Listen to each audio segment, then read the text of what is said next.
Now we have another story from this collected short stories by Ruskin Bond.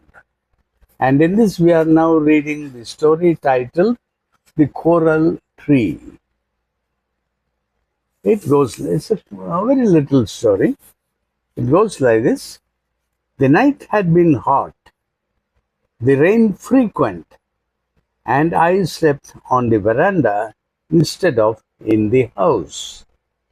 I was in my 20s and I had begun to earn a living and felt I had certain responsibilities.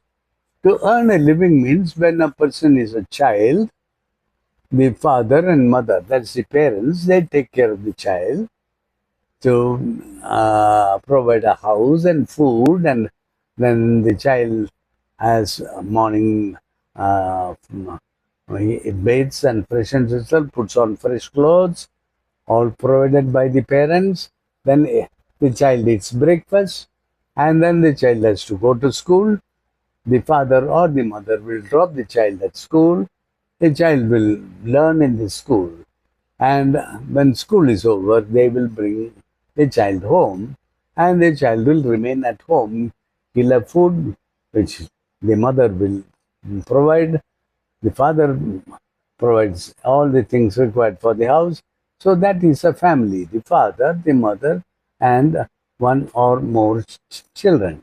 That's the family. The family lives together and they live happily. So, in this one, I was in my 20s and I had begun to earn a living. So, this, whoever it is in this story, has become 20, 21, 25, and all that. That is in the 20s and begun to earn a living. When you grow up and you are an adult, 18 years is adult. So then you can take up responsibilities. So somebody can ask you, do this work and I'll pay you this much money. So he or she can take up that job and work there for the day. And at the end of the day, the employer, the person who has told him to work, that's the employer, will pay him, okay, this is the money for today's work. That's called wages or salary. And the employee, that is he or she, the boy or girl, who has done the work, gets money. That is to earn a salary, earn some money. And with that money, that young person will go and buy food and eat. He'll be able to buy a place to sleep, etc. So over a period of time, the young person accumulates, collects that much money as is needed to have a house of his own or her own. And there, the young person can keep his things and he can live there. And that becomes his home. So he is earning his living. And this will go on so long as he is able to work and to get money, he can live there. That is called he is earning a living. In a short while, a Tonga would take me to a railway station, and from there, a train would take me to Bombay. So this person who is telling this story, I'll start from the beginning. The night had been hot, the rain frequent, and I slept on the veranda instead of in the house. I was in my 20s and I had begun to earn a living and felt I had certain responsibilities. Responsibilities means he has to take care of certain things like keeping his house clean, or there's a dog, means the dog has to be given food and taken for a walk. So certain responsibilities which he or she has to do. That is, it's essential to keep the day-to-day life going. So In a short while, a tonga would take me to the railway station. Tonga is a small carriage with two large wheels and a seat on which the passenger, that is this person, will sit, and there will be one man who will be pulling the tonga. He'll be in front with where the two long arms of the chair would be in the front, and the man would be in between those two arms, and he'll hold it, he'll pull it and run. And this person who is the passenger will be sitting behind on the seat, and the two large wheels will go round and round, and the tonga will be pulled. And that man will stop at the railway station where this passenger will get down and pay him his money. That is the fare. So, in a little while, a tonga would take me to a railway station. And from there, a train would take me to Bombay. So, he is taking a train from that railway station to a place named Bombay. And then a ship would take me to England. At Bombay, the ship will be there. So Bombay is obviously by the sea, and a ship can come there. And so he will get off from the train at Bombay and go to where the ship is waiting, and he'll get into the ship, and the ship would take him to England. There would be work, interviews, a job, a different kind of life. So many things that this small bungalow of my grandfather's would be remembered fitfully in rare moments of reflection. So this young man is living in his grandfather's house, which is somewhere here. And from here, he has to take a tonga to the railway station, and from the railway station, he has to take the train to the station named Bombay, and at Bombay he has to go look for where this ship is docked. A car is parked, a ship is docked. So it will be floating on the sea, and it will be tied down to certain posts on the land, so the ship will not go away. And he would go to the ship, and then the ship would take him across the ocean to faraway England. And at England, he would have work. There would be interviews. There would be a job. And there would be a different kind of life. So many things that this small bungalow of my grandfather's would be remembered fitfully in rare moments of reflection. So there in England, it's a different world and different activities. So he would remember his grandfather's little bungalow only rarely, occasionally, and fitfully. And he would be happy to remember it. When I awoke on the veranda, I saw a grey morning, smelt the rain on the red earth, and remembered that I had to go away. A girl was standing on the veranda porch, looking at me very seriously. When I saw her, I sat up in bed with a start.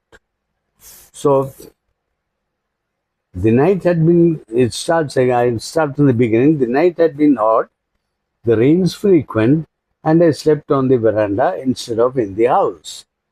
And he was having all these thoughts in his head that he'll take the tonga to the railway station and the train to the Bombay, and at Bombay he would take the ship to go to England, and at England there would be work and the interviews, a job, and a different kind of life, and all life would be different from this place where he lives in his grandfather's little cottage, little whatever is called small bungalow of my grandfather. So then he awoke and he realized he was on the balcony, on the veranda.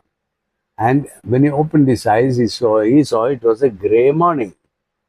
Smelled, and it was not as if it was very clean and fresh and all. There was rain and cloudy morning, and the rain was falling. So he could smell the rain, and he could smell the rain on the earth. The earth would smell when the rainwater falls on it. And he remembered that I had to go away. A girl was standing on the veranda porch, looking at me very seriously. When I saw her, I sat up in bed with a start. She was a small, dark girl, her eyes big and black, her pigtails tied up in a bright red ribbon, and she was fresh and clean, like the rain and the red earth. So this girl was all cleanly washed, and her hair had been combed nicely and tied up with a bright red ribbon, and she had a fresh, clean face, and her eyes were bright and large. She had her hair was tied up in pigtails, and she looked cute. She looked, she stood looking at me, and she was very serious. Hello, I said, smiling, trying to put her at ease. To make her relax. Now she was looking seriously at me, and I said hi, so that she can also smile, so that she can also smile. But the girl was businesslike. She acknowledged my greeting with a brief nod.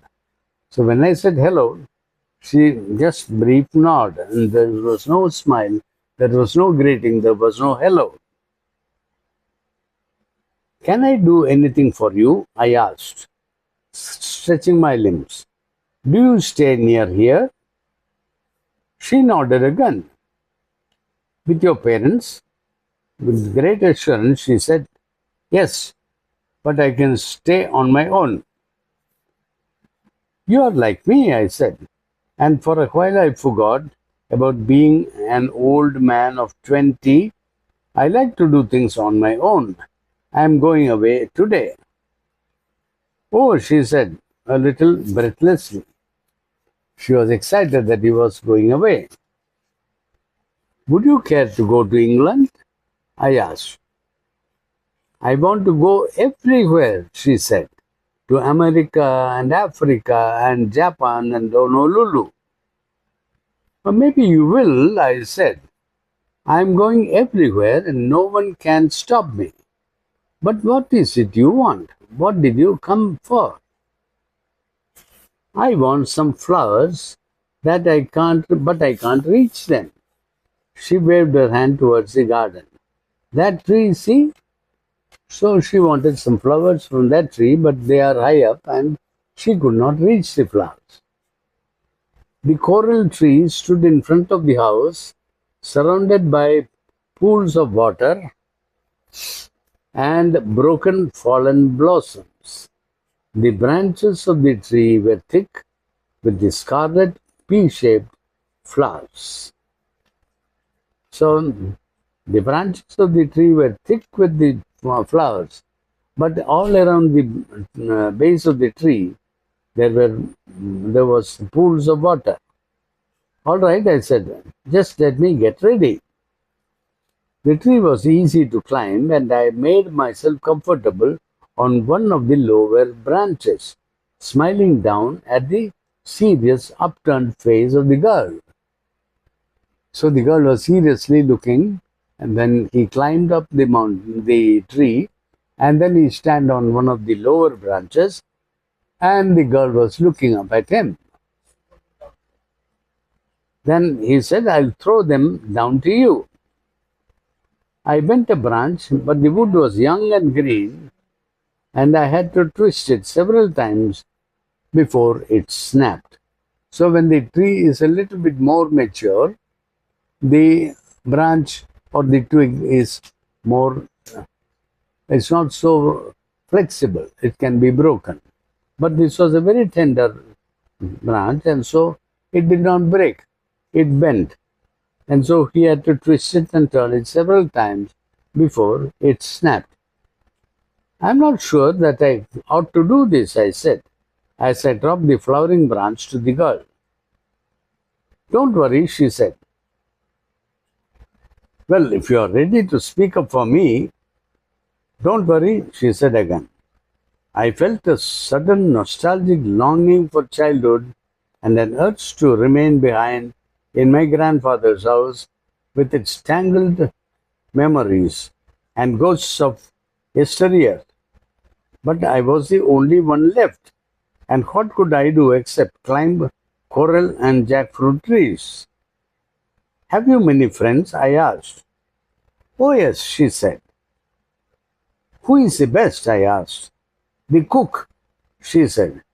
He lets me stay in the kitchen, which is more interesting than the house. And I like to watch him cooking, and he gives me things to eat and tells me stories. That's interesting. So the cook is the best friend this girl has got, and he allows her to sleep in the kitchen so she can watch him cooking, and he will make things which he will give her things to eat, and he will tell stories to her. So she is very happy to be there in the kitchen with the cook. And who is your second best friend? I asked. She inclined her head to one side and thought very hard. I'll make you the second best friend, she said. I sprinkled coral blossoms over her head. That's very kind of you. I'm happy to be your second best. A Tonga bell sounded at the gate, and I looked out from the tree and said, It's come for me. I have to go now. I climbed down. Will you help me with my suitcase? I asked, as we walked together towards the veranda. There is no one here to help me. I am the last to go. Not because I want to go, but because I have to go. I sat down on the cot and packed a few last things in a suitcase. All the doors of the house were locked. On my way to the station, I would leave the keys with the caretaker. I had already given instructions to an agent to try and sell the house. There was nothing more to be done. So this young man was an Englishman in India, and his grandfather's house, and all this family have left for England, and now he's the last one to leave and go to England. So he has decided to sell the house. So he says that on my way to the station, I would leave the keys with the caretaker. Caretaker is the person who will take care of the house when no person from the owner's family is around. So he'll make sure it is swept and cleaned, and uh, maybe the electricity is connected, water is connected, everything is working well. And so this guy has decided he will leave the keys with the caretaker, and he has given instructions to an agent to try and sell the house. There was nothing more to be done. So the agent will get possible customers, and the caretaker will open the house and show the customer the house. We walked in silence to the waiting Tonga, thinking and wondering about each other. Take me to the station, I said to the Tonga driver. The girl stood at the side of the path on the damp red earth, gazing at me. Thank you, I said. I hope I shall meet you again. I'll see you in London, she said, or America, or Japan. I want to go everywhere. I'm sure you will, I said, and perhaps I'll come back here and we'll meet again in this garden. That would be nice, wouldn't it? She nodded and smiled. We knew it was an important moment. The Tonga driver spoke to his pony, and the carriage set off down the gravel path, rattling a little. The girl and I waved to each other. In the girl's hand was a sprig of coral blossom, and she waved the blossoms. As she waved, the blossoms fell apart and danced lightly on the breeze. Fell apart and danced lightly in the breeze. Goodbye, I called. Goodbye, called the girl. The ribbon had come loose from her pigtail and lay on the ground with the coral blossoms. I'm going everywhere, I said to myself, and no one can stop me. And she was fresh and clean, like the rain and the red earth. That's the end of that story. It's a nice little story with not anything tying this and that and making it complicated, but you can enjoy it because it's like a little toffee in your mouth. It is nice and sweet. I liked it. So that is it for today. We'll read another story another night. Thank you. Bye.